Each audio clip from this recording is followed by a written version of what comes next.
আজকের ভিডিওটা কোনো রকম কংগ্রেসি দালাল বা কংগ্রেসি চামচাদের উদ্দেশ্যে নয়।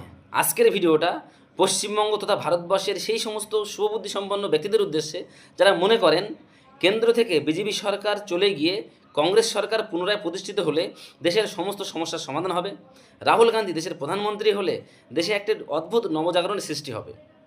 জাগুন, দয়া করে বলছি জাগুন। আর কতদিন আপনারা জেগে ঘুমাবেন? আপনারা কি জানেন গতকাল সারা দেশে রিনিট এক্সামিনেশান ছিল এবং এই খবরের মাঝে ব্যাঙ্গালোর থেকে একটি খবর আসে, দুজন স্টুডেন্ট সঠিক সময়ে পরীক্ষা সেন্টারে পৌঁছাতে না পারার জন্য তাদেরকে পরীক্ষা দিতে দেওয়া হয় না। এটা নিয়ে সমস্ত লিবারাল, সেকুলার, কমিউনিস্ট এবং জার্মান শেফার্ডের পুষে রাখা কিছু ইউটিউবার এটা প্রচার করতে থাকে যে বিজেপি সরকার কেন এত কড়াকড়া করছে, তারা স্টুডেন্টদের ভবিষ্যৎ নিয়ে খেলছে। 2 মিনিটের জন্য মাত্র দেরি হয়েছে, তাহলে কেন স্টুডেন্টদেরকে পরীক্ষায় বসতে দেওয়া হলো না? কিন্তু তারা একবারের জন্য বলছে না কেন এই স্টুডেন্টগুলো দেরি করে পরীক্ষা সেন্টারে পৌঁছলো। নিটের মতো একটি জাতীয় পরীক্ষা ছিল, সেখানে কংগ্রেস ব্যাঙ্গালোরের মতো একটি ব্যস্ততম শহরে তাদের একটি রাজনৈতিক কার্যক্রম রাখে এবং এই কার্যক্রমের ফলে রাস্তা জ্যাম হয়, পরীক্ষার্থীরা সঠিক সময়ে পরীক্ষা সেন্টারে পৌঁছতে পারে না। যেখানে দেশের প্রধানমন্ত্রী দিল্লি এয়ারপোর্টে 45 মিনিট ধরে তার কনভয় নিয়ে ওয়েট করেছিলেন, কারণ তিনি জানেন যে তার কনভয় রাস্তায় বেরোলে রাস্তা জ্যাম হবে, পরীক্ষার্থীদের অসুবিধা হবে।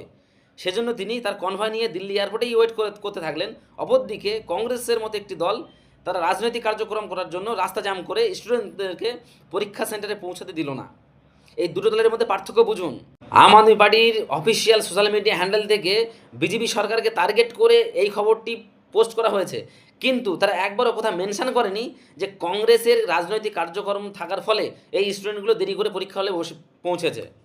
কেন কংগ্রেসের নাম নিতে লজ্জা লাগছিল? কংগ্রেস তোমাদের ভাসুর হয়?